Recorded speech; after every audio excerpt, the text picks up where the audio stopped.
La religion de Jézabel, Middletown, Ohio, 19 mars 1961. Restons debout un moment afin d'offrir nos remerciements à Dieu pour ceci.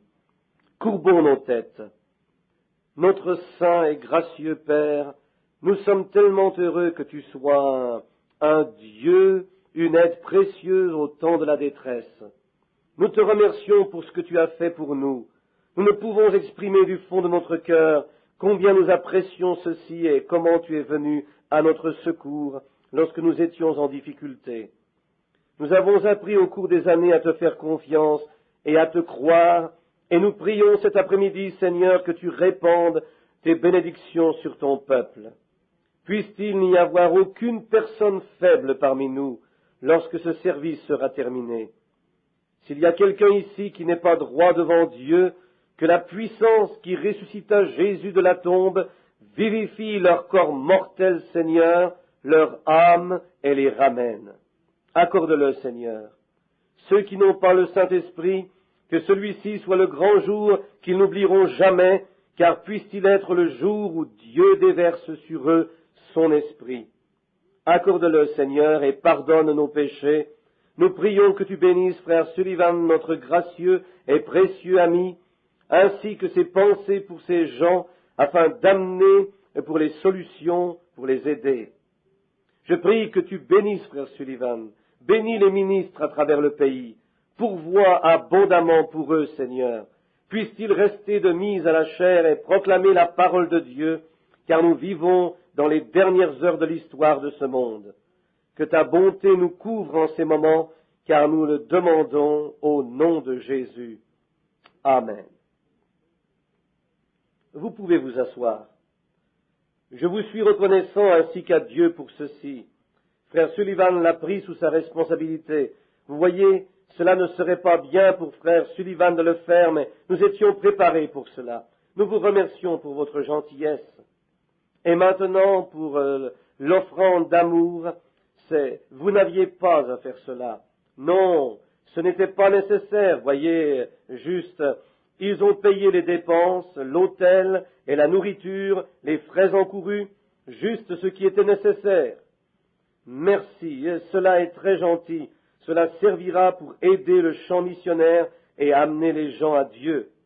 Nous n'achèterons pas de cigarettes avec ceci, pas de whisky, rien de ce qui est faux, cela ira pour les bonnes choses.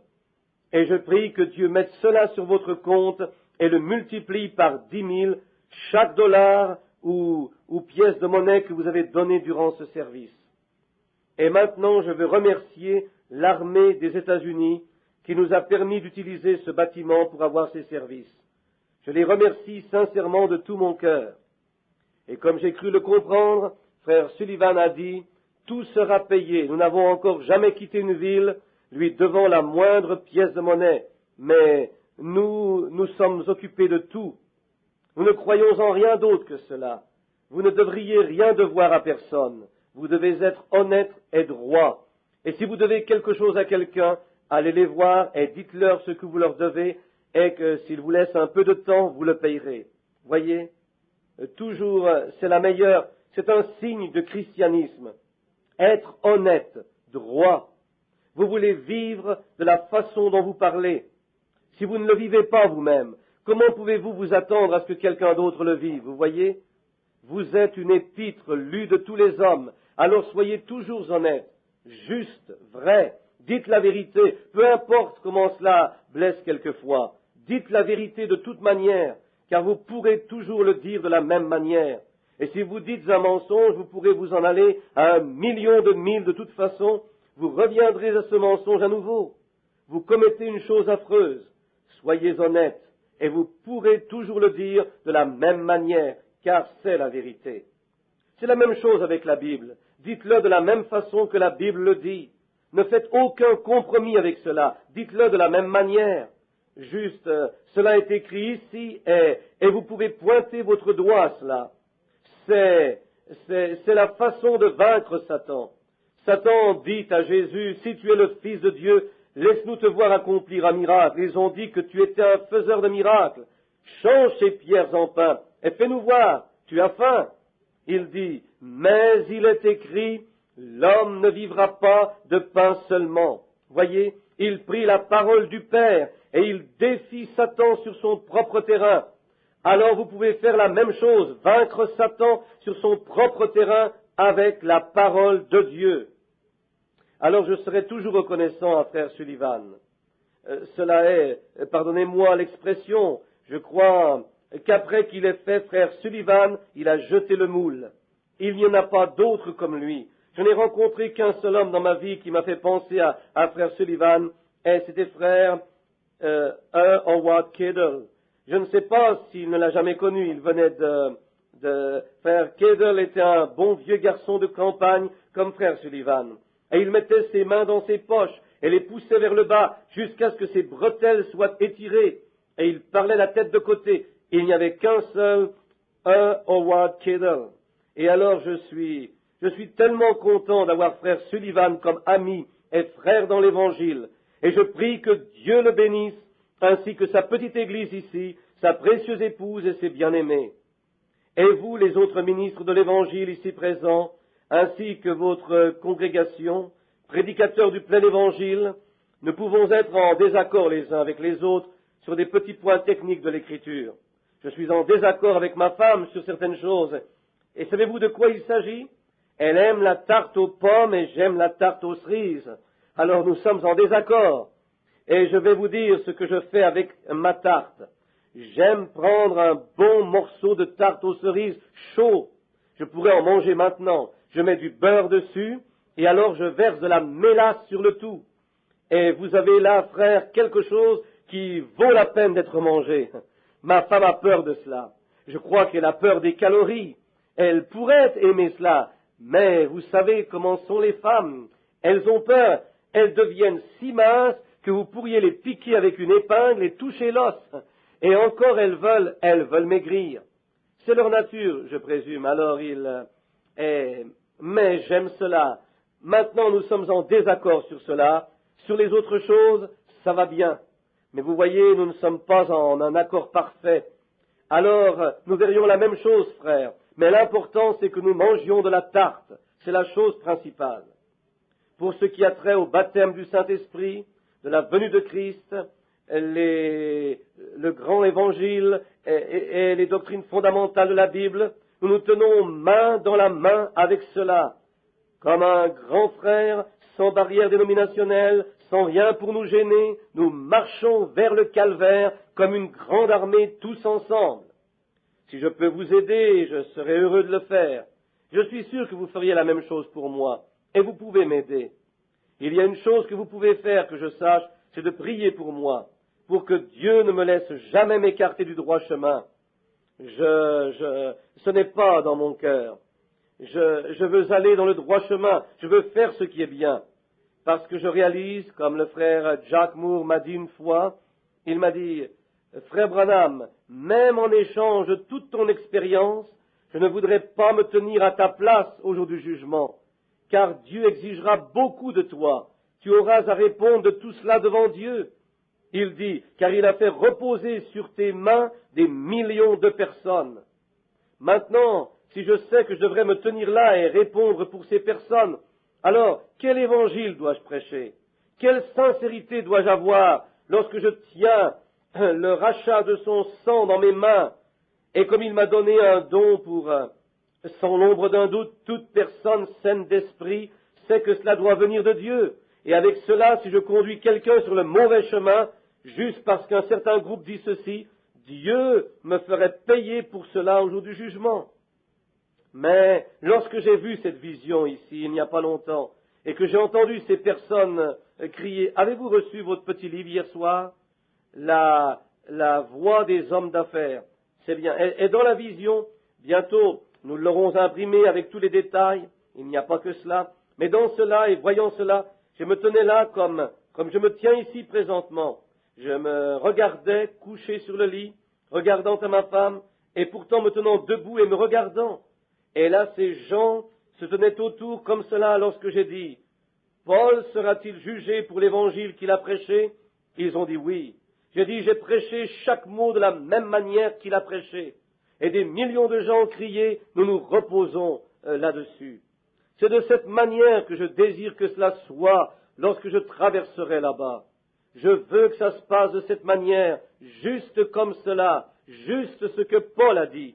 Je ne veux rien y ajouter ou en retrancher, simplement ce que la Bible dit. C'est de cette façon que je veux que cela fonctionne, vous voyez. Et bien sûr, pour des gens comme vous, les dénominations vont élever des barrières de tous les côtés contre cela. Et alors, plusieurs fois, les frères croient que je suis contre mes frères. Dieu sait que ce n'est pas cela, mais aussi longtemps qu'il sait ce qui est vrai. Voyez, je ne suis pas contre mes frères. C'est le système qui fait que nous ne sommes pas frères. C'est vrai. Alors, où devons-nous nous tenir? Sur la parole. Et Dieu attirera tout homme à cela. C'est vrai. Sur cela. Ne l'organisez jamais. N'en faites pas une organisation. Gardez-la en Dieu et continuez à avancer. Observez la fin, tenez ferme. Dieu amènera le reste. Il y a tellement de choses que vous avez fait pour moi et je l'apprécie. Maintenant, si je peux vous aider en vous donnant un tissu de prière ou autre chose, maintenant, ne me demandez pas de doctrine, parce que je ne désire pas faire cela. Tellement de personnes me posent des questions au sujet du mariage et du divorce, et ainsi de suite, ce qui est un embrouillement dans l'Église. Je les réfère toujours et leur dis, demandez à votre pasteur. Les gens m'écrivent des lettres et disent, qu'en est-il de ceci et de cela? Je retourne la lettre, vous l'obtiendrez. Voyez votre pasteur pour les petites choses, car après tout, il est votre berger. Voyez, il est celui que Dieu a envoyé pour vous surveiller. Nous pouvons être en désaccord sur cela, et alors cela causera une confusion dans l'Église. Nous ne voulons pas cela. Non, non. Nous voulons simplement que vous cessiez de faire des choses qui sont le péché, des choses hors de la Bible, et continuez à aller de l'avant vers Dieu. Voyez? Et si vous provoquez de petites frictions et des choses comme cela, cela préoccupe l'Église. Alors je préfère que votre pasteur vous parle au sujet du mariage et du divorce et de ces choses. Il est également le serviteur de Dieu, et il est compétent pour faire cela. Souvenez-vous du bon Samaritain qui trouva cet homme blessé. Il l'amena à l'auberge, c'est l'Église, et donna à l'autre 2 deniers, et lui dit que s'il en avait besoin de plus, qu'il le payera à son retour. Alors il a 2 deniers, il est capable de prendre soin de vous s'il est un homme de Dieu. S'il est un homme de Dieu qui se tient sur la parole de Dieu, il a ce que Dieu lui a donné, l'Esprit est la parole. Est-ce vrai? Comment devons-nous adorer? En esprit et en vérité. Et la parole est la vérité. N'est-ce pas vrai? De nouveau, je vous remercie. Et maintenant, je suis terriblement fatigué cet après-midi. Je n'ai pas l'intention de retourner dans un hôtel aussi longtemps que je vivrai. De grosses beuveries durant toute la nuit, frappant aux portes, criant, et les femmes. Oh, je suis resté debout toute la nuit regardant aux étoiles. Et alors je n'avais pas l'intention d'aller à un autre hôtel. J'irai au motel.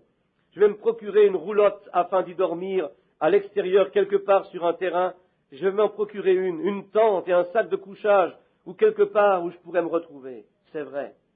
Cette nation est tellement pécheresse, rien d'étonnant.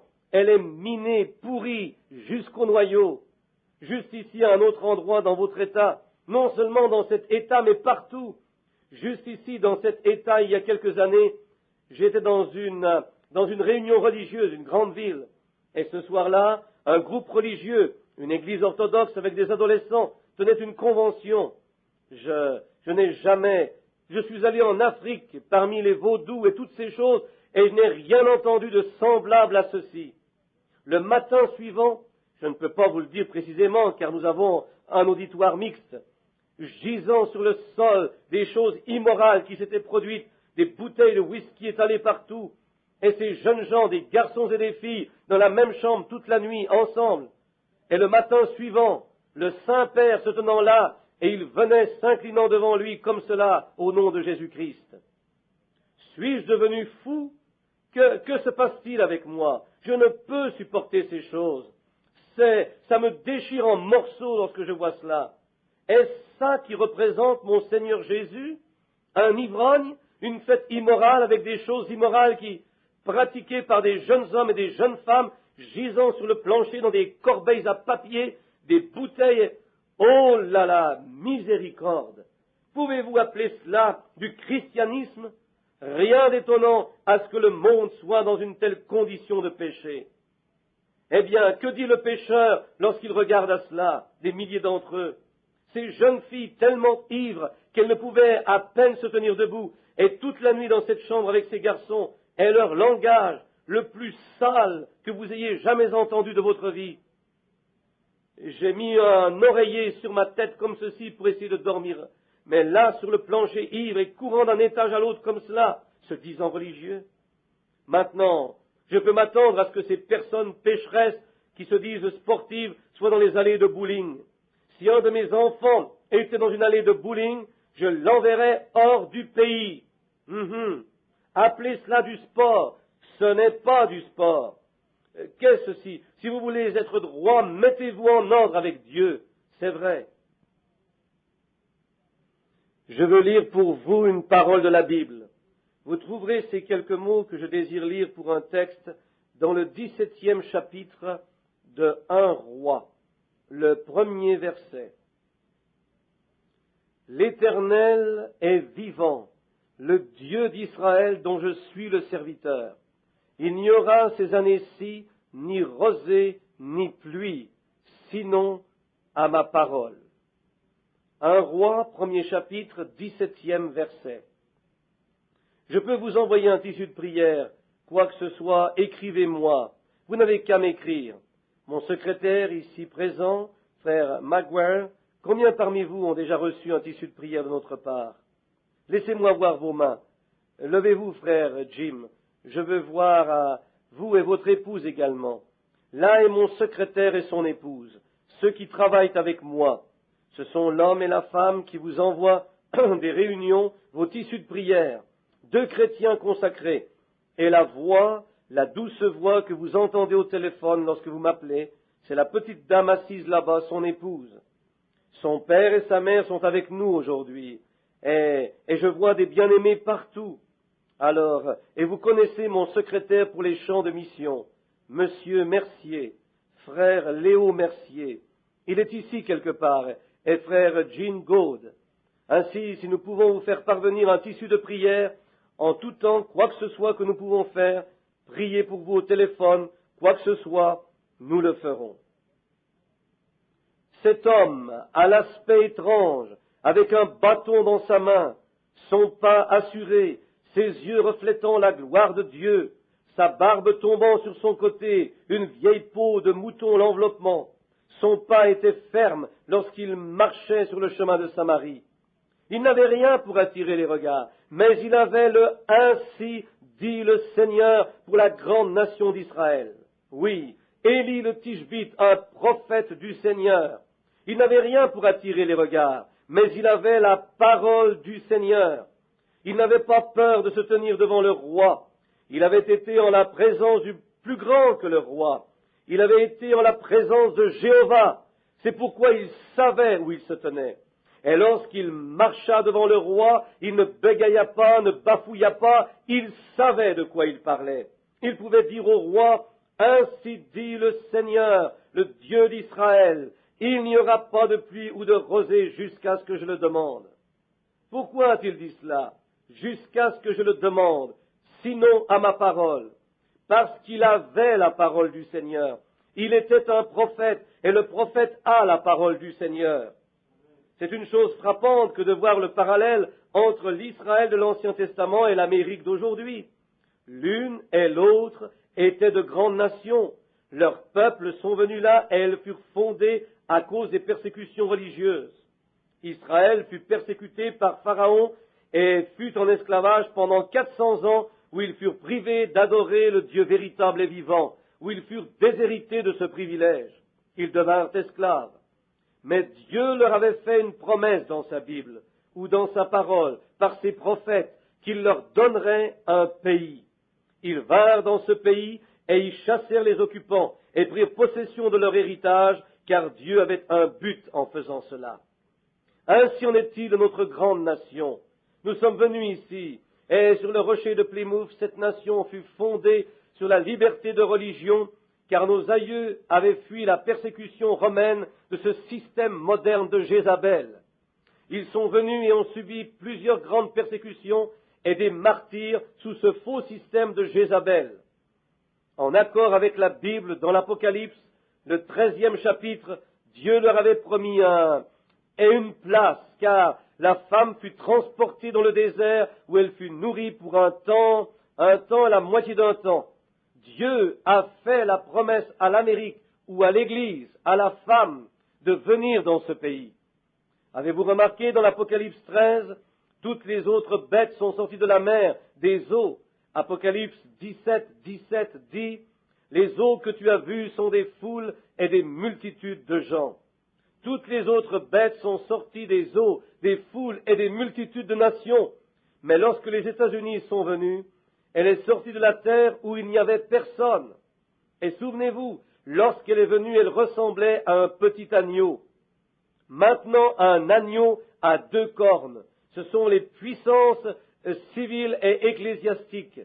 Mais lorsqu'elles se sont unies, souvenez-vous, l'agneau parla alors comme le dragon l'avait fait auparavant. Et le dragon était Rome.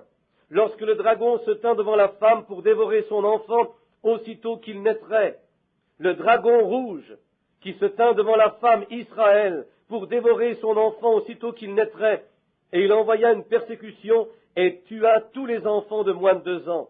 Rome, le dragon se tint devant la femme pour dévorer son enfant dès qu'il naîtrait.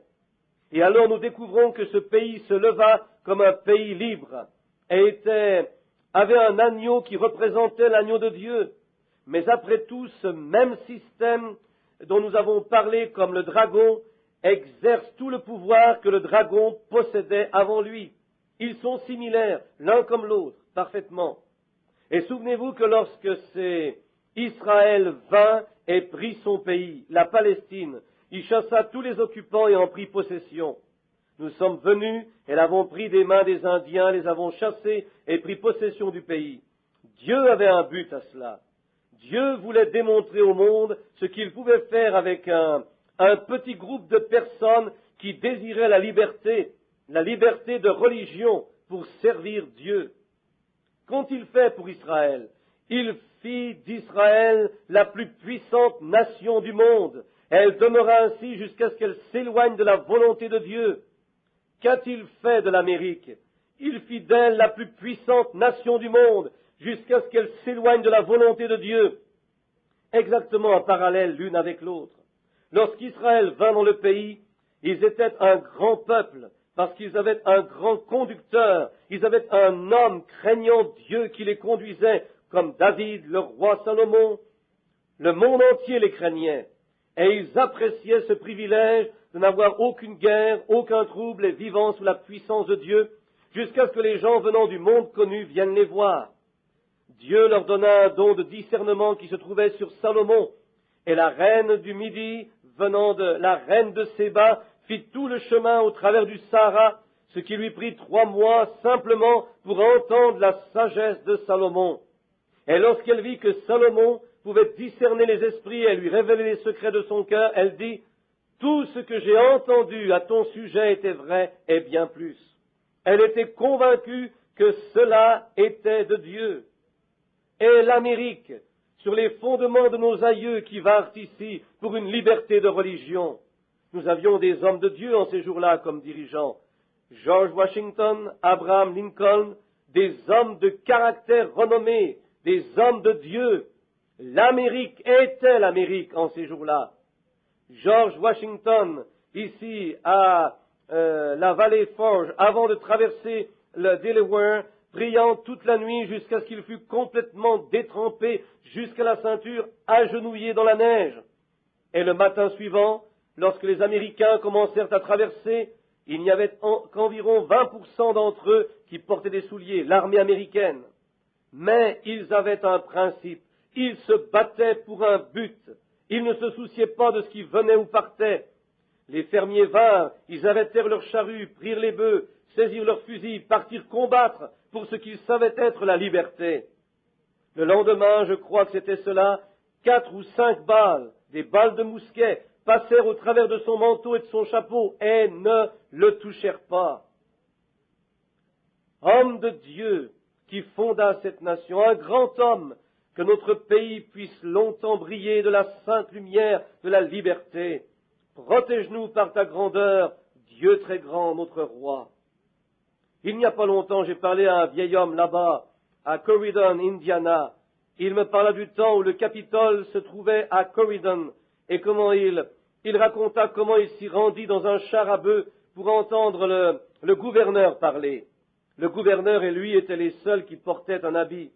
Il m'a dit qu'il élevait des moutons et les tondait, lavait la laine, et sa sœur la filait et lui a confectionné un veston pour mettre avec ses pantalons.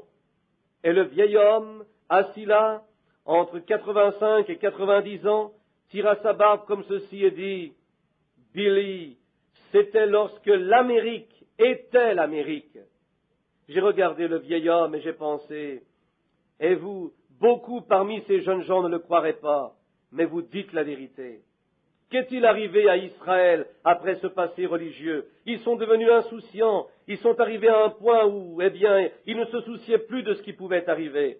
Ils ont commencé à se relâcher dans l'adoration, même s'ils pratiquaient une forme de religion comme nous le faisons. Ils avaient une apparence de sainteté, mais le peuple a commencé à se relâcher et différentes hérésies sont entrées dans leurs églises. L'adoration à Balaam a commencé à s'infiltrer et Israël se mit à aimer le plaisir, à s'enivrer et toutes ces choses pour finalement amener un dirigeant qui ne connaissait pas Dieu, Akab, qui succéda à son père impie. Il a commis tous les péchés plus que tout autre homme avant lui. Mais Israël, dans leur stupeur ivre, ils ont placé un tel homme sur le trône pour les diriger. Ils pensaient que cela était correct, comme beaucoup d'Américains le font aujourd'hui. Il est un bon politicien, alors quelle différence cela fait-il? Cela ne fera pas de différence, car il est un bon politicien. Plusieurs Américains, beaucoup trop d'entre eux, ont vendu leurs droits d'aînesse comme Américains et disent « Quelle différence cela fait-il aussi longtemps que vous vivez et obtenez de l'argent du gouvernement ?» Ils se sont vendus pour leur ventre, les convoitises ont désiré un monde pécheur et ont oublié la raison pour laquelle nous avons accosté sur le rocher de Plymouth. Ils ont oublié notre héritage et sont allés se vendre pour une foule de bons plaisirs. Comme cela était du temps d'Israël, ainsi cela a été pour l'Amérique. Elle a pris le même chemin, le même sentier, les plaisirs. Après quelque temps, le gouvernement accepte le péché. Aussi longtemps que vous avez une synagogue, quelle différence la fait-il? C'est exactement ce qu'a fait l'Amérique. Nous avons commencé à nous organiser et à former des petits groupes de plus en plus mal. Nous devons rester avec les réels principes sur lesquels nous nous sommes basés pour accoster ici. Le péché a commencé à s'infiltrer dans les églises comme cela s'est produit alors. Les femmes ont commencé à couper leurs cheveux, à porter des vêtements immoraux, les raccourcissant chaque année. Et l'homme a commencé à faire ceci et cela, à jouer aux cartes et au bingo dans les églises, être aussi mondain qu'il pouvait, des plaisirs fous, des stupeurs d'ivrogne. Des ministres diplômés de séminaires et des évêques disant « Prêchez, mes garçons, tout ce que vous désirez. Autant que je suis concerné, le sang de Jésus-Christ a séché il y a 90 ans. » Jusqu'à ce que l'Église ne devienne rien d'autre qu'une organisation comme une loge. Puissiez-vous ne jamais oublier cet après-midi, devenir une loge. Le monde commence à s'infiltrer. Les prédicateurs commencent à faire des compromis, comme ils l'ont fait au temps d'Akab. Pécheurs pourris jusqu'au cœur, et cela a continué aussi fort que cela puisse aller. Bien que Dieu leur ait envoyé prophète sur prophète, et qu'avec une tendre miséricorde il supplia le peuple, ils ont tourné le dos à cela. Ils voulaient que cela se passe à leur manière. Ils étaient israélites, ils étaient libres, ils étaient une grande nation. Leurs aïeux avaient ceci et cela, David et Salomon. Ils pouvaient faire ce qu'ils voulaient. Exactement la même chose sur laquelle nous nous sommes fondés. Ce qu'a fait Washington, nos aïeux, et ce pourquoi ils se sont tenus. Mes frères, nous nous trouvons à 1 million de milles de ces choses. Nos églises se trouvent à 1 million de milles. Montrez à l'église méthodiste aujourd'hui ce que l'église méthodiste était autrefois. ce que sont les pentecôtistes aujourd'hui par rapport à ce qu'ils étaient, ce que les baptistes sont comparés à ce qu'ils étaient. Si nous avions le temps de retourner en arrière, nous regarderions au type de John Smith et de plusieurs de ses réformateurs. Avant de mourir, John Smith a dit « La chose horrible qui se produit, c'est que les femmes méthodistes ont commencé à porter à leurs doigts des bagues en or. » Méthodistes, que dirait-il aujourd'hui de voir ces femmes couper leurs cheveux et le visage peint, portant des shorts? Cela est dû au péché.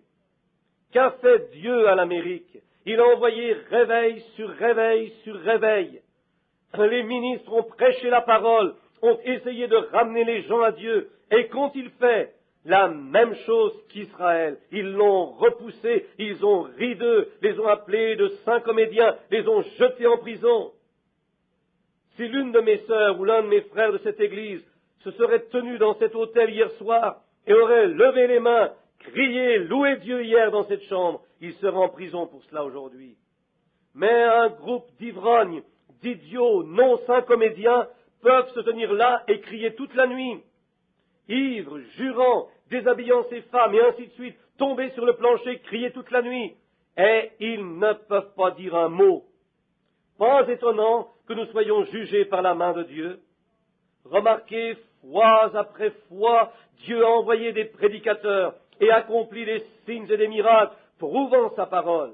Et le plus grave dans tout cela, c'est que beaucoup d'ecclésiastiques l'ont rejeté et ont ri de chaque réveil. Plusieurs des soi-disant églises de Christ et autres ont dit, le temps des miracles est passé, essayant de l'enlever à ce petit reste de Dieu. Comme il en était au temps d'Israël, ainsi en est-il aujourd'hui. Plusieurs fois, Dieu a dû sortir son peuple de ses organisations et de ses dénominations, les amener seuls dans le désert pour leur parler. Il aura un reste. Ne vous inquiétez pas à ce sujet. Il l'a fait en ce temps-là, il le fera aujourd'hui.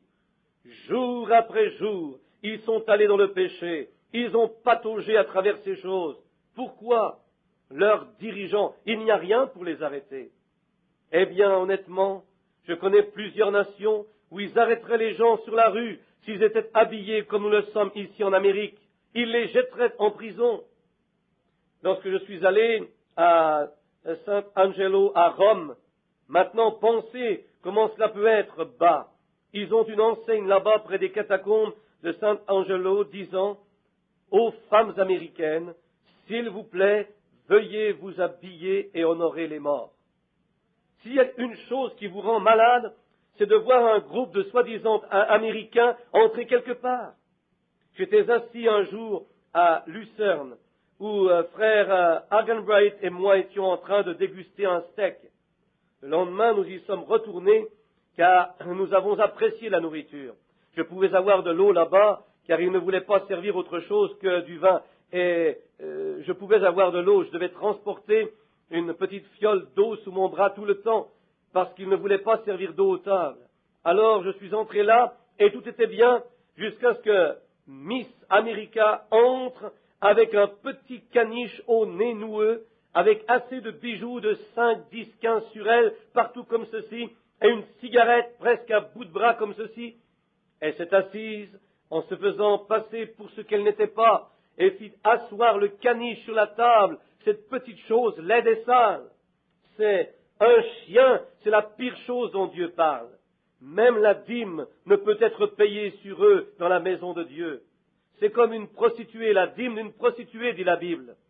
Et encore, là vous y êtes, elles vont pratiquer le contrôle des naissances et payer $1000 ou presque pour un petit vieux chien et le transporter dans leurs bras et lui donner l'amour d'un enfant. Ainsi, elle pourra rester dans la rue toute la nuit et pratiquer le contrôle des naissances. Qu'est-ce qui nous attend si ce n'est le chaos? Vous pouvez ne plus jamais entendre ma voix, mais je veux que vous vous souveniez de ceci. Nous sommes à la fin. Là, nous voyons ce qui arrive, ce qui arriva. Finalement, la grandeur arrive. Akab fut élu. Et lorsque cela arriva, il se maria avec Jézabel, cette vieille femme gâtée qui a entraîné tout Israël à l'idolâtrie. Et comme Israël l'a fait alors, eh bien, il devait être dans une condition rétrograde pour laisser une chose semblable arriver dans leur nation. Les lois sont faites par le peuple, pour le peuple, et nous avons fait la même chose. Il fut un temps où l'Amérique ne l'aurait pas fait. Il connaissait mieux que de laisser cette vieille prostituée, cette prostituée qui buvait le sang des martyrs, les tuait, et la raison qui les fit fuir ici, pour la liberté. Il n'aurait pas accepté quelque chose comme cela. Cela démontre que nous sommes dans une condition rétrograde. Une nation complète pourrait lire une telle chose. Oh, certainement, maintenant vous, quelques-uns parmi vous, les démocrates foncièrement bons, ne penseriez pas ceci ou cela. Oh bien, il fera un bon dirigeant politique. Cela peut vous sembler bien en raisonnement, à l'esprit charnel, mais à la parole de Dieu et l'esprit spirituel, ça n'a pas de sens. Certainement, ça n'en a pas. Quelques dollars de plus déboursés, ou quelques taxes, ou quelque chose comme cette coupure. Et nous avons de la difficulté. Nos missionnaires, dans le champ aujourd'hui, parce que nous sommes considérés une nation catholique. Pourquoi? Certainement, la Russie est considérée comme communiste parce qu'ils ont un dirigeant communiste, la Chine rouge considérée communiste parce qu'ils ont un dirigeant communiste. Nous sommes considérés catholiques parce que nous avons un dirigeant catholique. Oh, quand Akab fut sur le trône, vous dites, il est sur le trône, c'est vrai, mais Jézabel était la tête dirigeante derrière ce trône. Elle était celle qui dirigeait. Regardez comment elle prit les lois même du pays et les a tordues à son avantage et par avidité. Elle le fit faire par Akab, parce qu'elle était mariée avec lui. C'est la même chose avec notre dirigeant aujourd'hui. Je ne dis pas qu'il n'est pas un homme bon, mais regardez ce qu'il y a derrière lui, la prostituée, la chose que nous prenons pour diriger ici, pour être l'Amérique, car c'est le principe sur lequel l'Amérique est construite. Nous, par notre libre choix, avons élu une chose comme cela. Maintenant, vous voyez pourquoi ma voix sera arrêtée très bientôt. Quelqu'un le saura. Oui, pourquoi? Apocalypse 2:20, elle se nomme elle-même prophétesse. Surveillez la vague de péché se produire maintenant. Vous surveillez le cœur, allez directement au cœur. Surveillez le moderniste, surveillez les choses mauvaises se produire dans l'Église. Et finalement, il y aura une persécution. La Bible le dit. Ainsi dit le Seigneur. Certainement cela arrivera. Alors qu'est-ce qui arrivera? Simplement comme cela arriva toujours. Ainsi ce sera maintenant. Elle était la puissance derrière, elle était celle qui contrôle derrière. Lisez-le. Je crois que c'est environ le 17e ou 18e chapitre. Dans ces environs, vous trouverez ce que Jézabel fit. Comment elle contrôla Akab, et il ne dit rien, car elle était sa femme. Regardez sur quoi fut bâtie la nation alors. Un Israélite rétrograde et sa femme païenne derrière lui. Elle adorait Balaam. Et que fit-elle? Elle rendit tout tellement moderne et si beau. Le peuple avait tout tellement facile. Jusqu'à ce que l'Église tombe pour cela, et les prédicateurs et le tout. Élie n'a-t-il pas dit, Seigneur, je suis le seul qui reste? Et comme c'était alors, ce sera la même chose aujourd'hui. Ils étaient tous effrayés de dire quoi que ce soit. N'était-ce pas exactement la même chose qu'aujourd'hui? Ils avaient peur de dire quelque chose. Ainsi nous découvrons qu'ils étaient relâchés, buveurs, fous des plaisirs et tout le reste, exactement comme c'est aujourd'hui. Jézabel, tordant ses écritures, que fit-elle? Ou ses lois, comme Jézabel tordra. Souvenez-vous, Jézabel, elle se dit prophétesse pour subjuguer le peuple. Elle dit qu'elle est la seule voix de Dieu sur la terre. Elle fera croire cela à l'esprit charnel, c'est certain, comme le monde.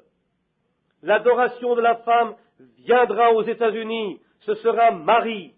Je l'ai vu en 1931. Cette chose se produisirent. J'ai cela sur papier ici avec moi. Je l'ai écrit en 1931.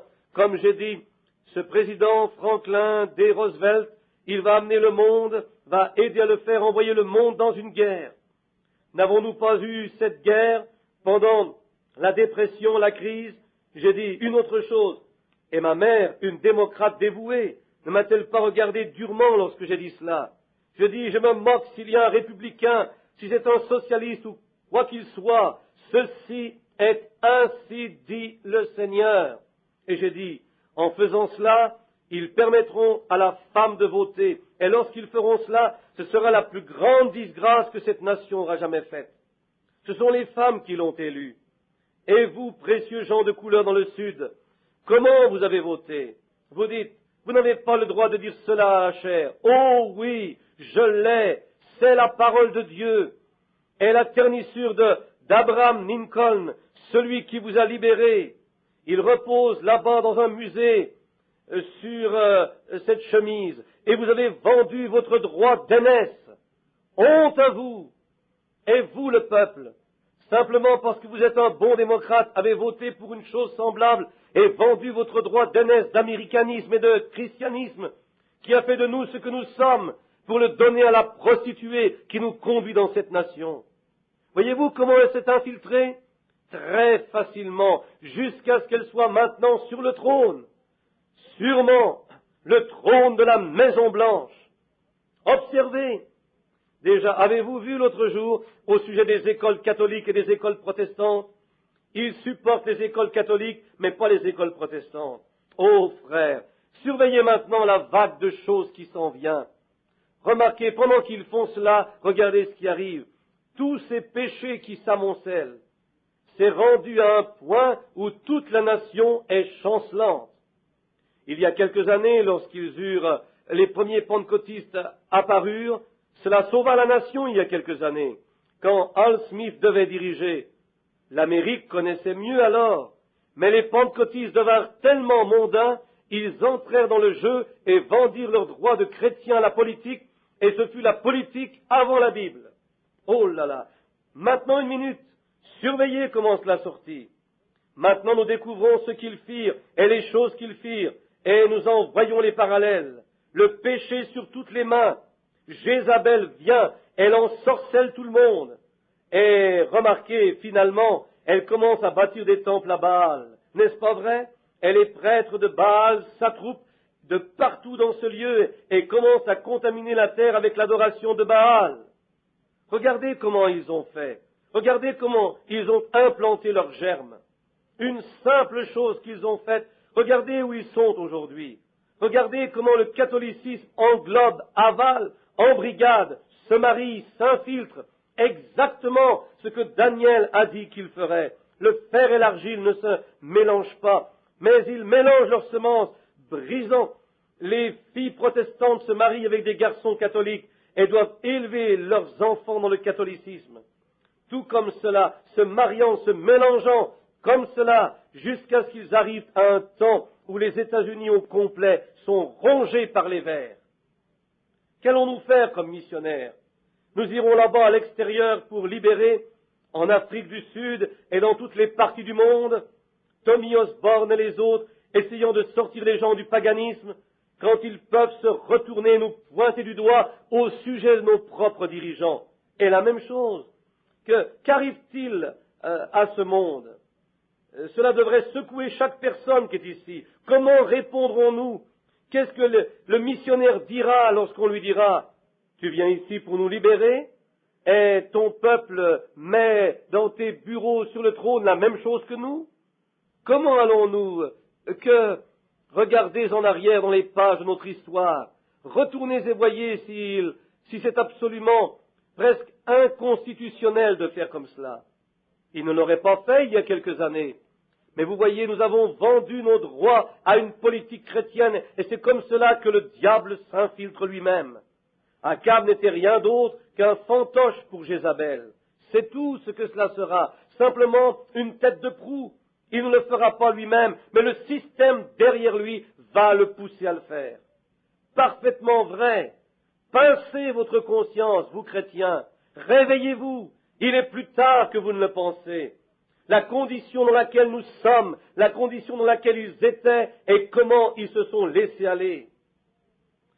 Comment le grand cœur aimant de Dieu a dû appeler, suppliant, en voyant son peuple missionnaire. Faites d'eux un exemple. Toutes les nations venant de partout parce que Dieu les avait bénis en les voyant dans l'unité, servant Dieu spirituellement. Et alors pensez qu'ils, espérant les voir revenir à leur premier amour et faire ce qui était bien, mais continuellement ils s'éloignèrent, s'éloignèrent, jusqu'à ce que finalement Jézabel entra. C'est exactement ce que nous avons fait, dériver des principes de Christ. Quand Dieu a envoyé ses prédicateurs à travers les nations, ils prêchèrent la sainteté. Les pèlerins de la sainteté, les Nazaréens, les Pentecôtistes, retournez à Dieu, retournez à Dieu. Et la réelle vieille Église établie a simplement ri et s'est moquée. Beaucoup d'entre eux, un groupe de croyants modernistes, ils condamnaient ce que ces hommes faisaient, disaient, c'est du diable. Qu'est-ce que ça a fait? Et l'Église a commencé à écouter cela. La majorité commence à écouter. Première chose que vous savez, si la femme catholique pouvait porter ces sortes de choses, les protestants le pourraient aussi. Alors si les méthodistes le peuvent, qu'arrive-t-il des baptistes? Alors si les baptistes le pourraient, qu'advient-il des pentecôtistes? Vous voyez, c'est dans ces choses que les systèmes d'hommes vous amènent.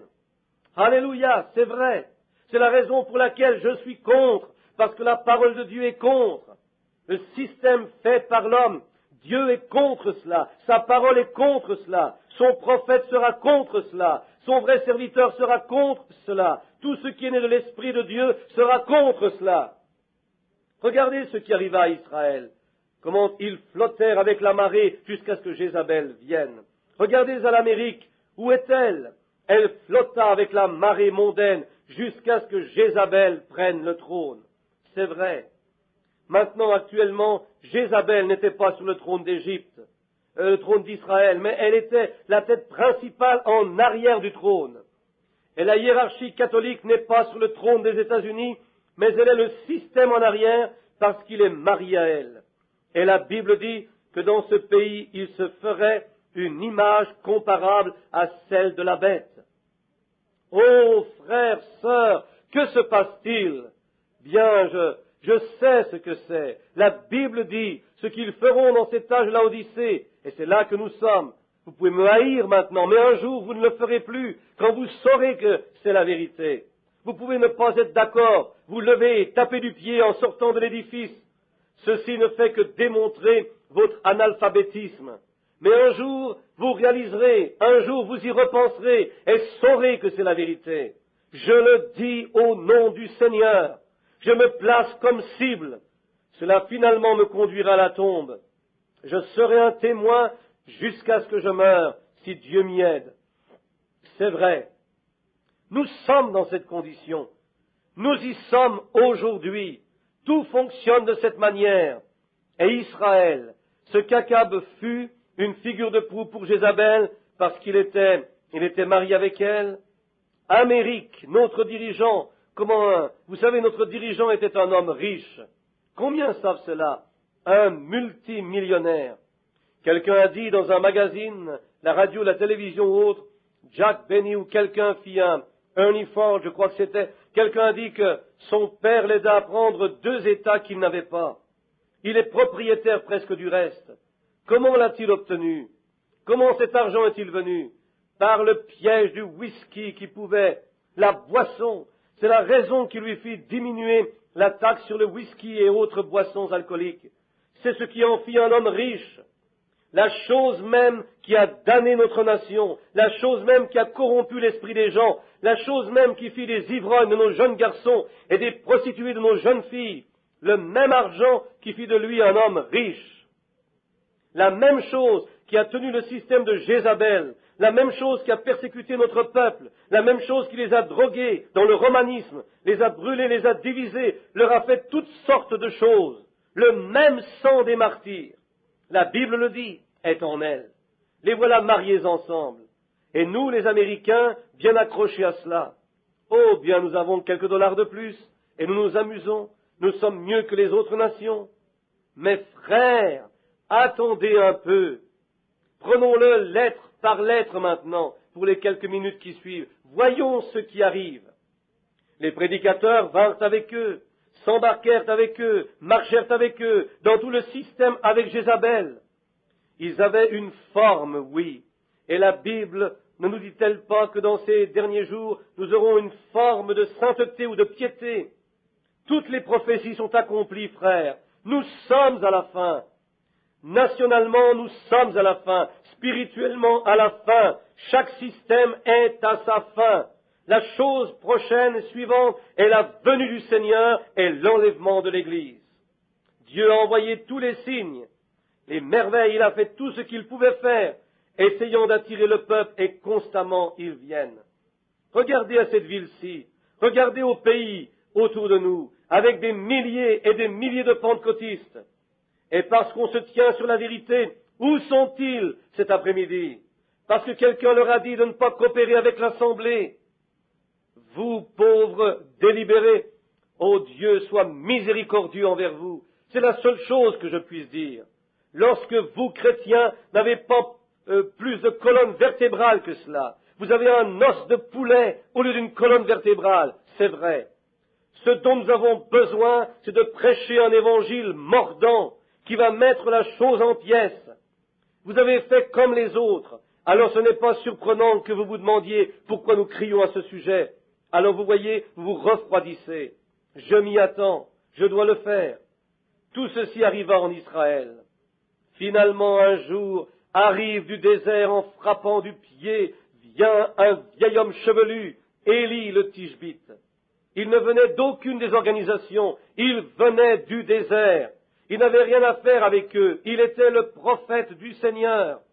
Frère, il secoua le royaume de cette Jézabel sur tout ce qu'il y avait dedans. Ils l'ont haï, ils n'avaient aucune coopération. Je vous garantis cela, la Bible dit non, certainement. Il fit exploser ces Jézabel au visage peint. J'imagine, il mit la cognée et la hache à la racine comme Jean l'a fait. Les copeaux tombaient où il voulait, mais il l'a mis là-dedans. Il secoua la nation, leur montrant qu'ils étaient dans l'erreur, essayant de les ramener au vrai Dieu vivant et à sa parole au lieu de l'adoration d'une Jézabel. Que firent-ils? Est-ce qu'ils le reçurent? Ils le détestèrent. Mais sa parole progressa de toute manière parce qu'il avait le « ainsi dit le Seigneur ». Dieu travailla avec lui et démontra qu'il était le prophète oint parce que les choses qu'il a dit s'accomplirent. Et tout ce qu'il fit prouva qu'il était le prophète de Dieu.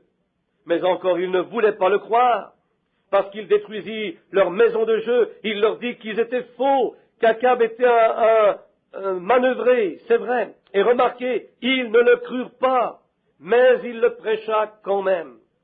Aucun des prédicateurs n'était d'accord avec lui. Il dit, je suis le seul qui reste, Seigneur. Regarde-les, ils ne veulent même, personne ne veut coopérer. Mais il avait une mission et il l'a remplie. Il avait la parole du Seigneur. Ainsi dit le Seigneur. Et il attaqua la nation, attaqua l'Église, tout ce qu'il y avait, et Dieu était avec lui. Il nous est promis que dans les derniers jours, nous retournerons dans ce pays aussi. Je sais, Jésus, quand Matthieu 17, quand il lui demandait pourquoi les scribes, Élie, surveillez ce qu'il dit, Élie vraiment doit venir en premier. Passé, présent, voyez-vous, au temps futur. Mais alors il donne Jean en exemple. Jean n'était pas Malachie 4, Jean était Malachie 3. Voilà, j'ai envoyé un messager devant moi pour préparer la voie. Malachie 4 dit, avant le jour grand et terrible de la venue du Seigneur, quand toute la terre sera brûlée comme du chaume, avant ce jour, j'enverrai Élie. Et ce n'était pas Jean, parce que le Seigneur ne brûla pas la terre quand Jean vint. Et si vous remarquez dans le dernier chapitre, le dernier verset, il dit, et il, surveillez, c'est lui qui parle, il fera retourner le cœur des pères vers les fils et le cœur des fils vers leurs pères. Maintenant, surveillez, le premier Jean vint, le premier Élie, que fit-il? Il vint et apporta un message et tourna les vieux cœurs orthodoxes à la foi de la jeune Église, les enfants. Mais quand l'Élie suivant vient à la fin des temps, il va retourner en arrière et prendre les cœurs des pères, les cœurs des enfants plutôt, et les tourne à la foi des pères pentecôtistes. Voyez-vous la différence? Je ne serai pas un de ces soi-disant que nous avons aujourd'hui. Je retournerai directement à Acte 2 et repartirai de là. Je prêcherai l'Évangile sans mélange. Dire simplement les mêmes choses que Pierre au jour de la Pentecôte, parce que ce qu'il a dit à la Pentecôte a accompli le reste des Écritures. Il ne tournera pas autour de quelques organisations. Quand Élie vient, il détestera les femmes comme Élie l'a fait, ou les mauvaises femmes, tout comme Jean l'a fait. Il sera un amoureux du désert comme ils furent. Il ne ménagera pas. Nous l'attendons. Il viendra. Dieu a dit qu'il le ferait. Et il sera ici. Je crois, s'il y a quelque chose, que ce message que nous avons aujourd'hui précédera sa grande venue. Oui, monsieur, il est sur son chemin. Il est déjà né. Comme Élie était et vient du désert, quelque part, il se fera connaître. Il prêchera, acte 2, il ramènera la foi de ses vieux pères pentecôtistes directement à la foi de ses enfants pentecôtistes à la foi des pères pentecôtistes.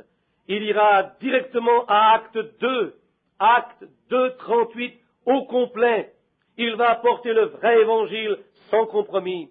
Il n'aura rien à faire avec Jézabel ou son système. Il sera un serviteur de Dieu, le sera sûrement. La Bible dit qu'il viendrait. Il prophétisera et il dévoilera son message à la face de ces Jézabel, exactement comme Élie l'a fait au commencement pour Israël. Ils le haïront, ils ne coopéreront pas avec lui. Non, il viendra. Dieu l'a promis. Il se lèvera sur la scène. Il prêchera l'Église élue, comme cela dit qu'il le fera, secouant cet élu, la secouant hors de sa chair, le monde et autres, la secouant, la faisant bouillir, ramenant l'Église ensemble, un peuple. Je sais que vous dites, c'est ma dénomination. Frères, vous avez tort. Jean vint comme un système d'un seul homme pour introduire l'homme, Jésus-Christ. Et l'Élie ne sera pas un système, ce sera un homme, Jésus l'a dit. Il sera un homme qui est loin du Saint-Esprit. Et il n'introduira pas 3 ou 4 dieux, il en introduira un, le Seigneur Jésus-Christ, parce que son message secourra les enfants pentecôtistes directement dans la foi des pères. Souvenez-vous, frères, si je dis ces choses pour être méchant, j'ai besoin de venir à l'autel. Je vous le dis, c'est ainsi dit le Seigneur. Si Dieu ne l'accomplit pas, je vous ai dit la vérité à la nation, au monde, alors dites-moi où était l'erreur. Je vous dis la vérité. Revenez à Dieu rapidement. Sortez de ces systèmes. Parce que la Bible dit dans l'Apocalypse que la hiérarchie catholique romaine est une prostituée et qu'elle était la mère de prostituées. Qu'est-ce que c'est? Des églises, des systèmes. D'où vient l'église méthodiste, l'église luthérienne? D'où viennent le méthodiste, le baptiste, toutes les organisations? Dieu n'a jamais organisé une église. L'église catholique dit qu'ils commencèrent quand Jésus organisa l'église. Je veux la page d'histoire ou la page de la Bible. Il n'y a jamais eu une organisation pour 306 ans. Après la mort du dernier apôtre, alors ils formèrent le concile de Nicée et firent une organisation. Et quand Luther apparut, il était un grand homme de Dieu. Mais aussitôt qu'il partit, ce petit groupe de gens se réunirent et formèrent une organisation. Alors, le Saint-Esprit s'en alla sur John Wesley. Il n'organisa jamais rien, mais lorsqu'il fut parti, alors ils s'organisèrent. Alors le Saint-Esprit vint avec les pentecôtistes, et ils sortirent des méthodistes. Et qu'arriva-t-il? Ils s'organisèrent. Mais il y aura un système d'un seul homme qui s'amènera avec la puissance et l'onction d'Élie et accomplira cette prophétie. Alléluia! Il secourra cela. Et souvenez-vous, il leur prophétisa et leur dit toutes choses, et Dieu travailla avec lui. Mais son message final s'attaqua à la Maison Blanche. Quand Jean vint, son message final s'attaqua à la Maison Blanche ce jour-là. Le message final d'Élie, lorsqu'il descendit cette route en ce matin, après avoir été dans la présence de Dieu là-bas, descendit cette route avec ses vieux cheveux pendant sur lui, son crâne chauve luisant, ses moustaches voltigeants, ses petits vieux yeux brillants de la gloire de Dieu, ce bâton dans sa main et ses pieds aussi solides qu'ils pouvaient être. Que faisait-il? Descendant directement à Samarie vers la Maison Blanche et disant « Ainsi dit le Seigneur », ne craignant rien. Les églises l'avaient repoussé, le peuple l'avait refusé. Ainsi il y va de sa dernière attaque, la Maison Blanche. Alors qu'arriva-t-il après cela? Écoutez, après cette attaque, sa voix diminua et plus personne ne l'entendit. Dieu le rappela et lui dit, Élie, tu as fait connaître ton message à tout Israël, ils le connaissent. Maintenant monte ici dans le désert, éloigne-toi d'eux, sépare-toi d'eux, car je vais faire quelque chose. Je vais leur montrer ce que ça donne de refuser mon message. Qu'arriva-t-il? La guerre, la famine et les privations. Ainsi dit le Saint-Esprit. Observez ce qui va venir, surveillez ce qui va suivre. Il y eut une famine, il y aura une famine. Oh, peut-être pas de pain, mais d'entendre la parole de Dieu et sa vérité. Toutes les églises se socialiseront et s'en iront directement dans cela pareillement, exactement de la même manière. Elles ont été englouties là-dedans.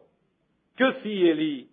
Il trouva une petite source cachée là-haut dans la montagne où il reçut l'eau de la vie.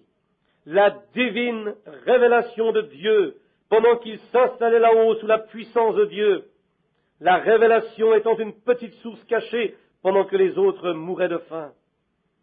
Et que Dieu bénisse ses serviteurs, les corbeaux, ils lui apportèrent à manger pendant qu'il était isolé du monde. Et là en bas, ils étaient affamés, voulaient un réveil et ce qui va avec. Ils n'entendaient plus parler de ces réveils. Où est ce vieux crampon qui se promène en secourant nos organisations? Où est-il maintenant? Ils ne savaient pas. Ils s'étaient retirés avec Dieu, dans un endroit isolé d'où ils ne pouvaient entendre sa voix. Alors ils commencèrent à voir. Quand Dieu envoie un message et parle aux gens, et qu'ils ne le reçoivent pas, alors il retire son serviteur et envoie ses fléaux, la famine, la mort spirituelle et physique. Surveillez la dépression, la crise, frères. Vous pensez que vous avez vu quelque chose? Attendez encore un peu. Vous n'avez encore rien vu. Vous pensez que vous mourrez d'envie pour un beau réveil spirituel? Attendez encore un peu de temps. Soupirez et criez pour entendre la voix de Dieu. La Bible dit, il y aura une famine dans les derniers jours, dit le prophète, mais pas pour du pain et de l'eau seulement, mais d'entendre la vraie parole de Dieu. Et cette voix sera partie dans le désert, se sera cachée. Il ordonna aux corbeaux, ses serviteurs, bénis soient ces oiseaux, ces serviteurs, qui gardèrent la voix d'Élie durant ce temps de son isolation loin de l'Église. Ces oiseaux lui apportèrent de la viande et du pain le matin, de la viande et du pain le soir, et ils buvaient à la petite source pendant que, en bas, se passait de nourriture spirituelle et d'eau. Alors un jour, après que le péché ait pris sa part, et que Dieu ait amené son peuple à genoux, Jézabel prit tout, elle leur enleva tout, et elle le fera encore. C'est ainsi dit la sainte Bible de Dieu. Elle le fera encore. Elle est sur le trône maintenant, en arrière de sa figure de proue, contournant tout de la manière qu'elle veut, et personne ne l'arrêtera.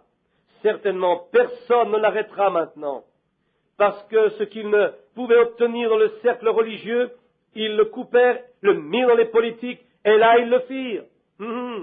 C'est exactement ce qu'ils ont fait. La politique fera la coupure qui les amènera directement à la marque de la bête, aussi certain que je me tiens ici. Voyez-vous? Et la Bible l'a dit. Je sais que nous retardons, je vais me dépêcher. Je dois prendre cette dernière parole ici, si le Seigneur me le permet. Surveillez, Élie resta là-haut jusqu'à ce que Dieu le pousse. Il n'avait pas de réveil, il ne prêchait contre rien, il se tenait simplement là avec Dieu seul, là dans la nature, parce qu'il était un homme de désert. Il avait été élevé dans le désert, comme Jean avait été élevé dans un lieu désertique. Il s'en alla dans le désert, seul avec Dieu, enlevé de l'Église, après qu'il eut donné son message. Et l'Église le repoussa, le refusa, et finalement, les organisations ne firent rien. Ainsi il n'eut qu'à s'en éloigner. Dieu l'appela loin de cela, le retira dans le désert, disant, « Viens ici, ils n'écouteront plus. Viens, je vais envoyer mon jugement sur eux. » Oh oui, il sera ici un de ces jours. Surveillez. Alors, Après les jours de sa prophétie, qu'arriva-t-il? L'Église se languit, la grande terreur de Jézabel. Elle les prit tous en elle-même, les engloutit tous, les prit en elle-même et aménagea des parcs et tout le reste. Mais un jour, Dieu le renvoya de nouveau. Voilà qu'il sort. Écoutez attentivement maintenant, et ne vous fâchez pas contre moi. C'est ainsi dit le Seigneur. Lorsqu'il sortit, que fit Dieu? Il l'envoya à une veuve. Une fois, elle eut le pouvoir d'un homme fut sur sa tête, mais cela prit la mort pour la libérer, afin qu'elle puisse croire la parole du prophète. Le voyez-vous? Elle avait un mari qui la conduisait ici ou là, dans une des écoles là-bas, mais durant cette grande sécheresse, il avait été englouti, la mort l'avait pris. Elle n'était plus prise dans aucune organisation. Ainsi, elle était prête maintenant à entendre la parole du Seigneur. Une femme représente une église, une veuve dont le mari, l'organisation, était mort.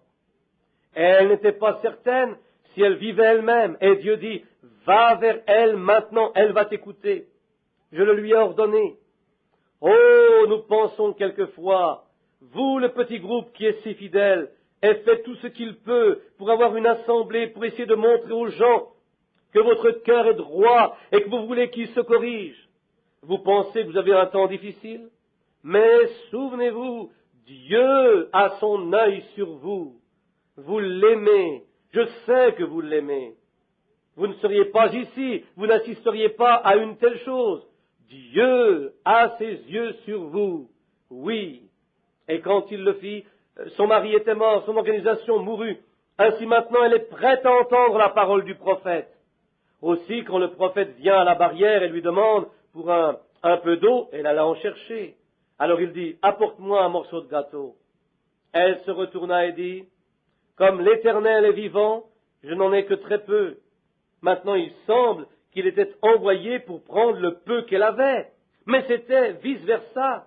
Lorsqu'elle fut consentante de donner ce qu'elle avait pour supporter la parole, Dieu la nourrit. Et si vous êtes consentant de donner l'esprit que vous avez, cet esprit que Dieu vous a donné en appui de la parole, alors Dieu va vous garder vivant. Alléluia! Gloire à Dieu! Le voyez-vous, Église? Ne croyez pas que je sois hors de moi-même, je ne le suis pas. Mais ce que vous avez, le peu que vous croyez en Dieu, cette foi que vous avez, mettez-la sur la parole, pas sur l'organisation. Mettez-la sur la parole de Dieu, il vous gardera vivant. Elle était prête alors, parce qu'avant elle ne le pouvait pas, car il ne l'aurait pas laissé faire. Mais maintenant, elle est prête. Le recevra-t-elle? Dieu lui envoya un prophète. Recevra-t-elle sa parole? Recevra-t-elle ce prophète? Oui, elle le fit. Et il lui dit, maintenant ce peu de vie que tu as, mets-le ici, apporte-le-moi en premier. Et qu'arriva-t-il? Quand le reste du monde dépérissait et mourait de faim, elle et ses enfants, sa maison, tous mangèrent 3 bons repas par jour. La divine révélation sur la parole. J'espère que vous le voyez, amis. Que se passa-t-il? Il resta là jusqu'à la fin de la famine, vivant avec cette femme, cette Église qu'il avait reçue et cru en sa parole, et il la garda vivante, garda l'Église vivante par la parole de Dieu, car il avait dit, ainsi dit le Seigneur. Maintenant, nous n'avons pas le temps de prendre le reste de l'histoire. Vous savez comment il eut à faire une démonstration avec Baal. Il le fera un de ces jours. Ne vous inquiétez pas. Lorsqu'il bondira hors de ce désert, surveillez ce qui arrive. Qu'arriva-t-il? Alors, quand ce bon vieux Élie, le prophète, un vrai serviteur de Dieu, arrive au bout de sa route, Dieu lui dit un jour, Élie, tu as prêché assez longtemps maintenant. Tu as combattu Jézabel et toute sa peinture et toutes ces choses jusqu'à ce que tu en aies assez. Il dit, descends au Jourdain. Et il s'en va, descend au Jourdain. Là, ce vieux torrent boueux descendant de là-bas, froid, l'eau glacée, à laquelle tout homme doit faire face. Le Jourdain, la mort. Mais lorsque ce grand serviteur de Dieu marcha jusqu'au Jourdain, et son fils près de lui, son fils dans l'Évangile, oh oui, il était son fils, mon père, les chars d'Israël et leurs cavaliers, quand lui et son fils marchaient vers le Jourdain, se tenant par le bras, il regardait son papa partir ce matin-là. Quand il arriva au Jourdain, il étendit son bras et prit ce manteau de puissance de ses épaules et dit « Mort, tu ne peux rien contre moi !» Et il frappa le Jourdain. « Éloigne-toi, je traverse ce matin. » Qu'arriva-t-il? Elle se recula, sèche comme de la poudre. Qu'est-ce que faisait le vieux prophète? Il regardait de l'autre côté du Jourdain, car il savait qu'un chariot l'attendait là avec les chevaux. Il s'en allait à la maison. Son travail était fini. Son fils dans l'Évangile allait prendre sa place. Je revenais de l'ouest vers la maison l'autre jour, et ceci me vient à l'esprit. J'ai allumé la radio. J'ai dû conduire 3 jours, 2400 milles tout seul. J'ai allumé la radio et écoutant des choses spirituelles provenant d'El Rio, au Texas. Il y avait un homme qui parlait d'un vieil homme de couleur, un nègre. Il se préparait à mourir et il devait descendre à la rivière. Il dit, les pantoufles dorées que je porterai pour marcher dans les rues pavées d'or. Ce vieux noir avait prêché toute sa vie et la seule chose qui occupait son esprit était son réconfort, son vieux banjo pendu sur le mur. Il s'assied sur un ballot de coton et joua des hymnes, se reposant de son ministère avec son vieux banjo. C'était sa manière de se reposer. Il se dit que son vieux cheval, à la queue écourtée, qu'il avait l'habitude de conduire, serait là avec le chariot. Je pensais à eux. Il dit, « Oh, ces pantoufles d'or que je porterai pour marcher sur les rues pavées d'or. » Et lorsqu'il eut fini de chanter, j'ai fermé la radio. Je roulais là, tenant le volant. Je sais que c'est vrai. Je dois en venir là, moi aussi. Qu'est-ce qui est mon réconfort? Où est-ce que je trouve mon réconfort? Dans la grande forêt. J'ai une petite vieille carabine qui s'appelle, je chasse avec elle à chaque automne. C'est une .270 modèle 721 Remington.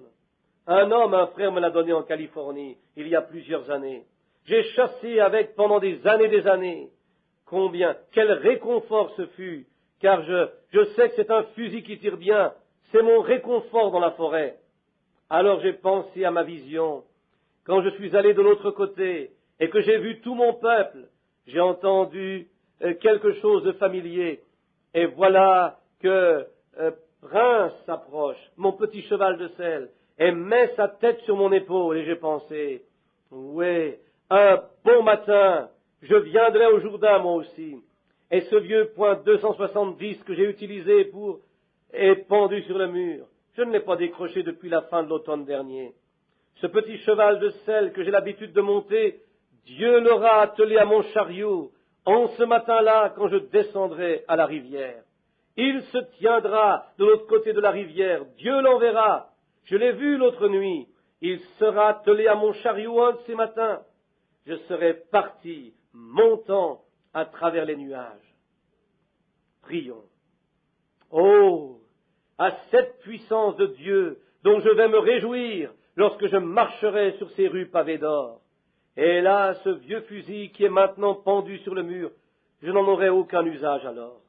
Je me demande si mon chariot s'approche, si mon petit cheval de selle que j'ai vu dans cette vision sera attelé à mon chariot ce matin-là, attendant à la rivière. J'espère qu'il y sera. Je veux être enlevé. Je veux que l'Église monte comme cela aussi. Je veux chacun de vous. Aimeriez-vous savoir, quand vous serez appelés au Jourdain, abandonnerez-vous les systèmes de ce monde qui ne sont pas de Dieu et recevrez-vous Jésus-Christ comme votre Sauveur? Si vous n'êtes pas chrétien, lèveriez-vous votre main pour dire « Priez pour moi, frère Branham. Quand je vais au Jourdain, Dieu vous bénisse. Quand je descends au Jourdain, je veux prendre la puissance du Saint-Esprit avec moi et frapper les eaux froides et traverser. » Comment pouvez-vous vous placer sous une telle onction de la parole du Saint-Esprit et ne pas lever votre main? Cela démontre que c'est le temps pour le voyage au désert. Y en aura-t-il un avant que nous prions? Un autre, seulement 2 ont levé leurs mains. 3, Dieu te bénisse, fils. Notre Père céleste, 3. Ce sera merveilleux, Seigneur, s'ils sont simplement là en ce jour. Je prie qu'ils y soient, Seigneur. Ils levèrent leurs mains parce qu'ils sont convaincus que ces systèmes du monde se meurent et les voies de la parole de Dieu seront bientôt quelque chose de difficile à trouver. Dieu l'enlèvera de l'Église. Le cri, l'appel de l'époux bientôt s'en ira et le système de la Jézabel l'étouffera. Mais ils veulent partir, vivre près de cette source cachée comme Élie, être préservés en ces temps de famine.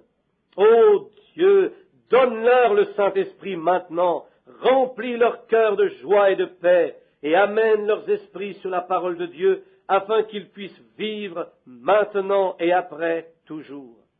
Bénis-les, Père, ils sont à toi par Jésus-Christ, notre Seigneur.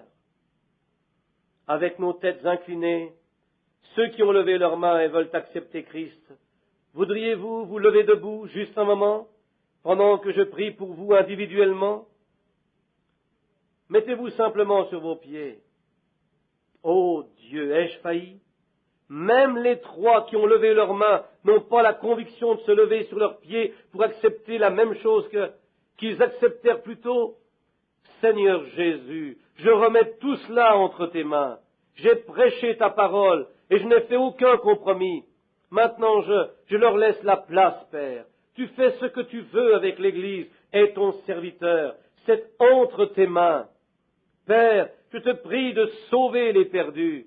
Remplis les cœurs affamés avec de bonnes choses. Donne la vie éternelle à ceux qui ont soif. Élève ton serviteur à proclamer le message. Donne la guérison aux malades et aux affligés. Prends la gloire pour toi, car je me consacre à ta parole et dans mon esprit écris tes lois par Jésus-Christ, notre Seigneur. Amen. Quand je viens à la rivière à la fin du jour, je ne chanterai pas ce chant, et qu'il semble que tous mes amis sont partis, il y aura quelqu'un là qui me montrera le chemin. Je n'aurai pas à traverser le Jourdain seul. As-tu des cartes de prière, Bill? Je me sens lourd.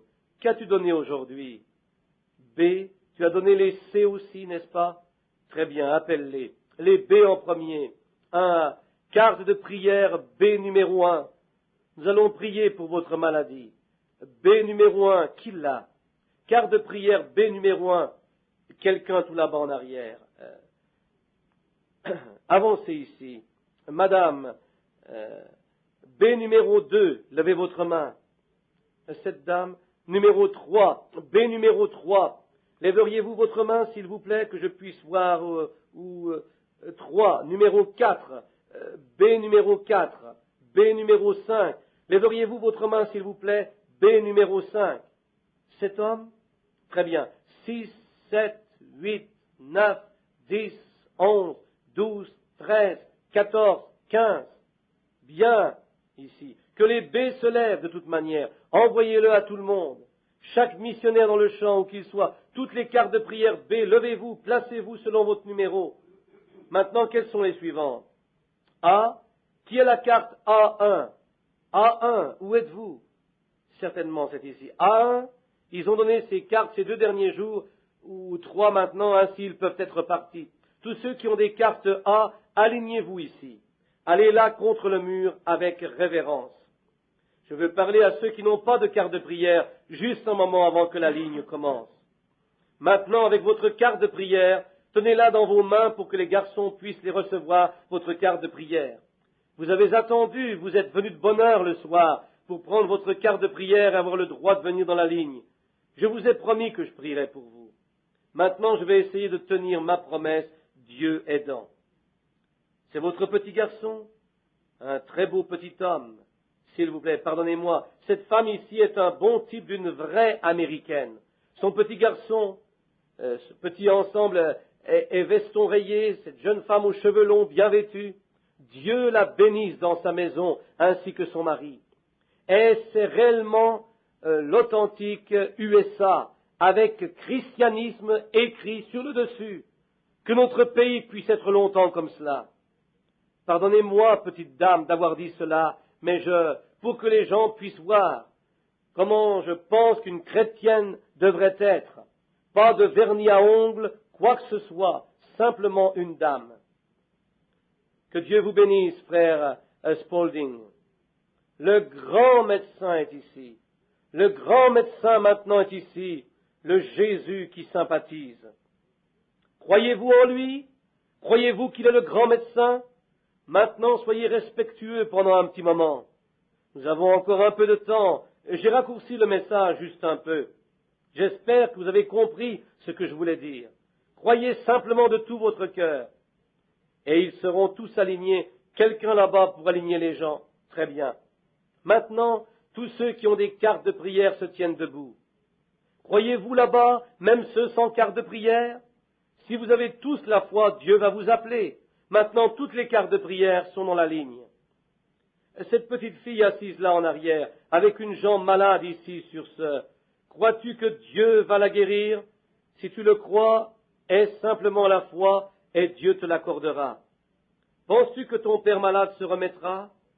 Tu le croiras, tu peux l'avoir. Et vous là-bas qui priez pour votre neveu qui a une condition nerveuse, vous croyez que Dieu va le guérir? La dame assise là-bas, si vous le croyez, vous pouvez l'avoir. Vous tous, allez-vous croire? Maintenant je veux. Combien de mes frères sont ici, prédicateurs de l'Évangile, prédicateurs du plein Évangile, ou quoi qu'il soit, qui croyez à la guérison divine? Levez vos mains. J'aimerais que vous veniez ici et m'aidiez à prier pour ces gens, pour qu'ainsi les gens voient que ce n'est pas seulement moi qui prie pour les gens. Vous pouvez le faire aussi. Venez ici et montez sur l'estrade avec moi. Voulez-vous, frères, ces ministres, venez et tenez-vous ici sur la plateforme. C'est bon. Merci, frère. Merci. Avancez, frère. Venez. Que dites-vous? Quelqu'un dit, pouvons-nous faire une double ligne ici, note de l'éditeur. Oui, vous le pouvez. Faites une double ligne juste ici, ce sera bien. C'est bon. Maintenant, tournez de cette autre manière, frère. Retournez-vous de ce côté. Je vais faire passer les gens ici. Maintenant, quelques-uns, placez-vous près de moi de ce côté. Exactement ici, autour de ce côté. C'est cela. Maintenant, à l'auditoire, vous voyez ces hommes bien ici. Ce sont des hommes qui vont se placer ici et se tenir pour ce même évangile que je prêche. Voyez-vous? Ils viennent ici parce qu'ils y croient. Maintenant, vous devriez être fiers de votre pasteur qui sera lui-même sur cette estrade pour prêcher fort et dur. Ce sont des hommes qui ont une révélation, qui savent que, pas moi contre l'homme, quelquefois, nous sommes accrochés dans des systèmes qui nous font, ces systèmes, c'est contre eux que nous sommes, pas contre l'homme, le serviteur de Dieu. Maintenant, si nous avions du discernement pour chacun ici, combien de temps croyez-vous que nous serions ici? Je tomberais quand j'aurais fait, après environ 6, 5 ou 6, 10, un peu plus, peut-être la moitié, le quart de la ligne, je serais parti. Je ne pourrais prier pour le reste.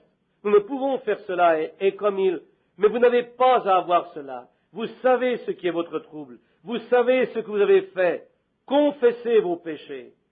Si quelques-uns parmi vous là-bas avaient l'ombre d'un doute dans votre cœur, enlevez cela immédiatement et dites à Dieu de vous pardonner. Si vous n'êtes pas en ordre avec Dieu, dites à Dieu de vous pardonner.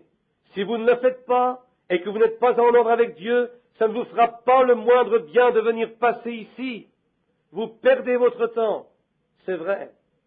Maintenant, est-ce vrai, frère? Les frères disent Amen, note de l'éditeur. C'est bien.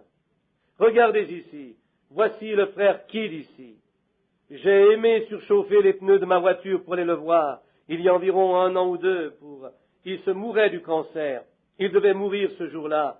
Sa femme me dit, dépêchez-vous. Elle dit, il se meurt présentement. Quand je suis arrivé, le Seigneur l'a guéri et il se tient ici encore aujourd'hui. Je crois qu'il a même gagné un peu de poids et tout.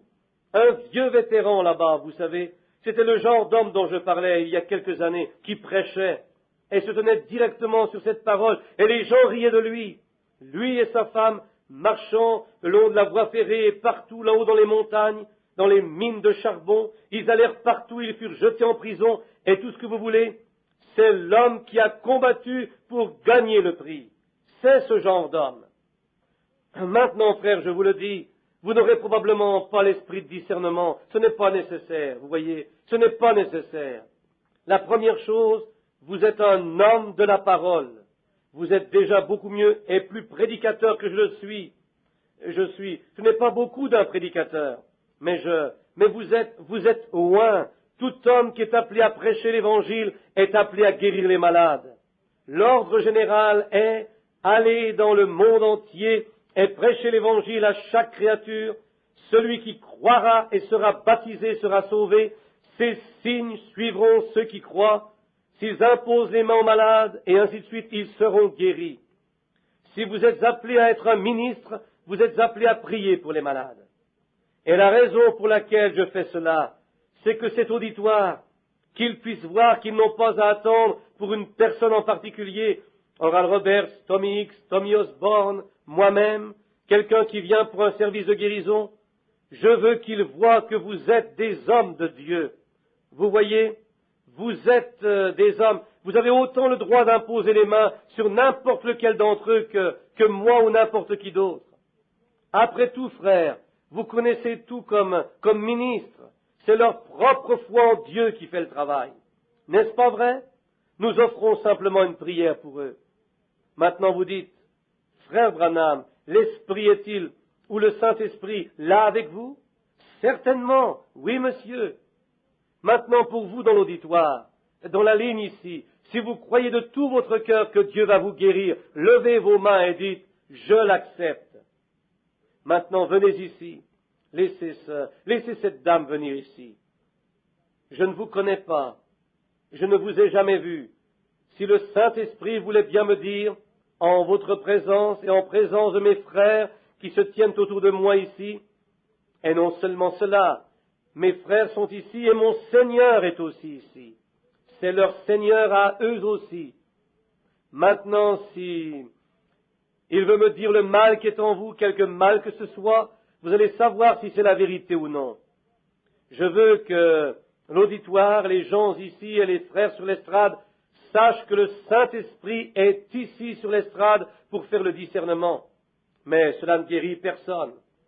Mais s'il me disait une chose sur vous, que vous savez m'être inconnu comme pour la femme au puits, pas la même sorte de cas, je veux dire un homme et une femme entre deux âges, se voyant pour la première fois, Jésus, un homme d'âge moyen, et cette femme, une jeune femme, peut-être comme vous. Et s'il me disait pourquoi vous êtes ici, votre problème, croiriez-vous que ce doit être son esprit qui est ici pour le faire? Vous les frères, le croyez-vous? Que le même Seigneur Jésus se tient ici?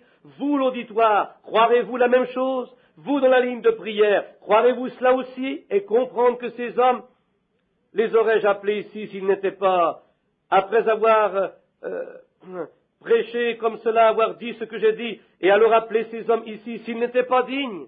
Je ne ferais pas cela. Je détruirais la chose même dont je parlais. Vous voyez? Je crois en eux. Je crois qu'ils sont des hommes de Dieu. Maintenant, voyons si le Saint-Esprit se tient tout près. Simplement pour vous parler, j'essaye. Vous dites, qu'est-ce que vous faites, frère Branham? La même chose que Jésus a faite avec la femme. Il lui a dit, donne-moi à boire. Il essayait simplement de lui parler une minute pour savoir quel problème elle avait.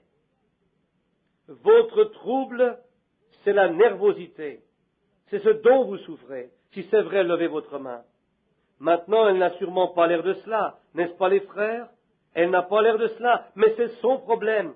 Et elle est comme cela depuis très longtemps, traversant toujours les ponts avant d'y arriver, ainsi de suite. C'est vrai, vous êtes faite comme cela, simplement faite comme cela, nerveuse. Vous imaginant toujours que quelque chose se prépare à arriver, ça n'arrive pas.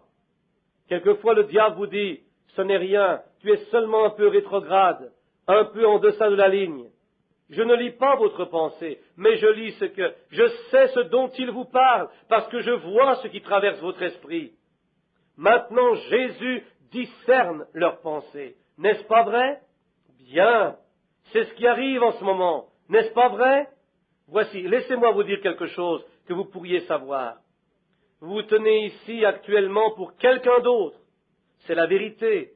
C'est quelque chose que vous ne saviez pas jusqu'à maintenant. Si le Seigneur me disait, pourquoi vous vous tenez ici pour quelqu'un d'autre, croiriez-vous que je suis son prophète?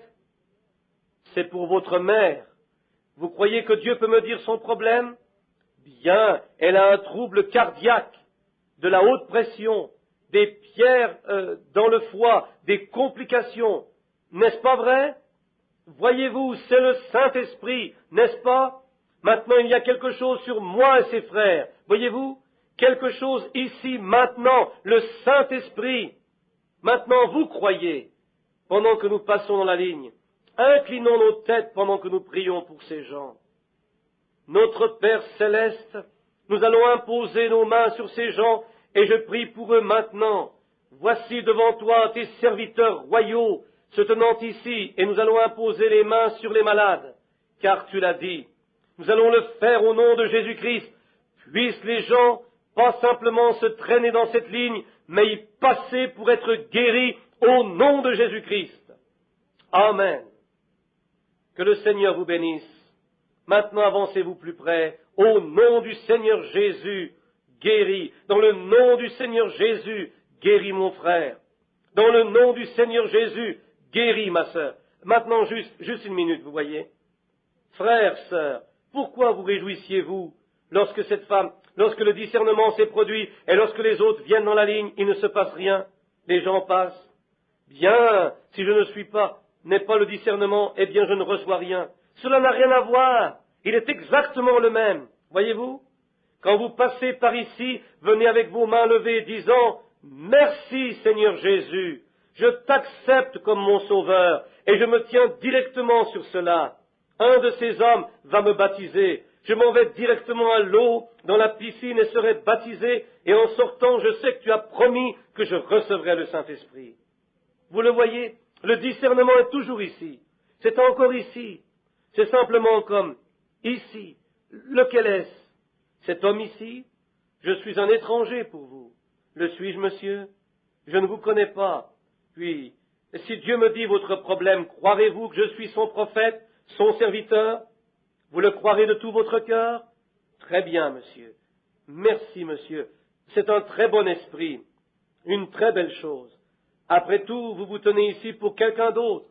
C'est vrai. C'est votre petit-fils. Il a la polio. Il est tombé l'autre jour et s'est cassé la jambe. C'est ainsi dit le Seigneur. N'est-ce pas vrai? C'est vrai. Allez et croyez maintenant et il se rétablira. Maintenant, venez en croyant, n'importe qui, venez simplement. Les prédicateurs prient pour les malades dans la ligne de prière, note de l'éditeur.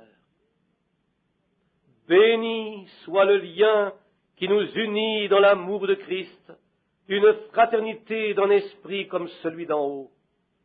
Devant le trône de notre Père, nous versons notre ardente prière, nos craintes, nos espoirs, nos buts sont notre réconfort et notre secours.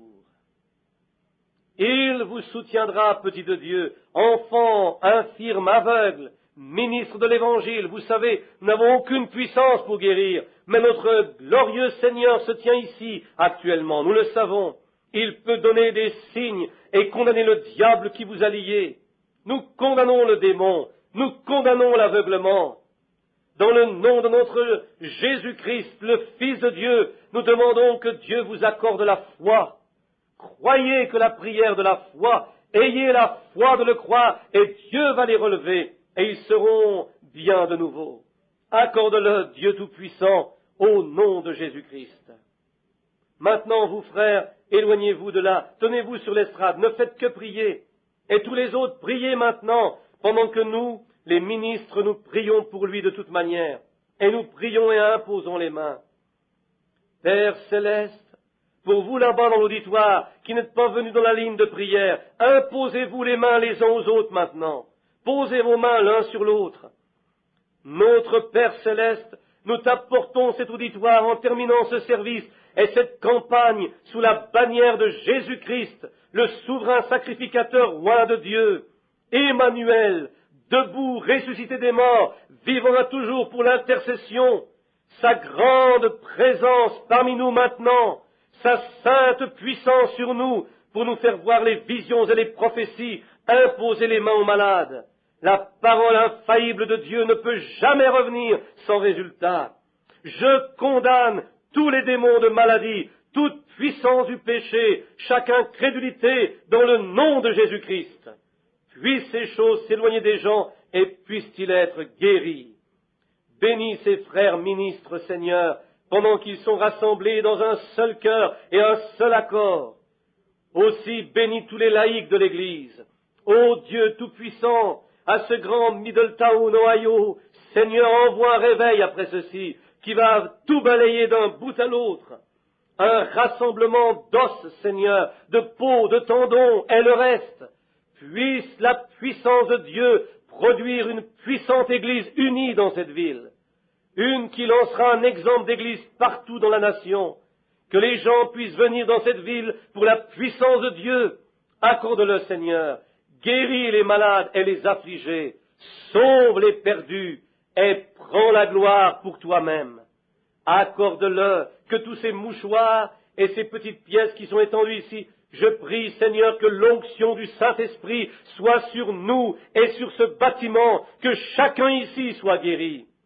Il est écrit dans la Bible que lorsqu'Israël était dans le chemin du devoir, en chemin vers la terre promise, la mer Rouge leur barra la route.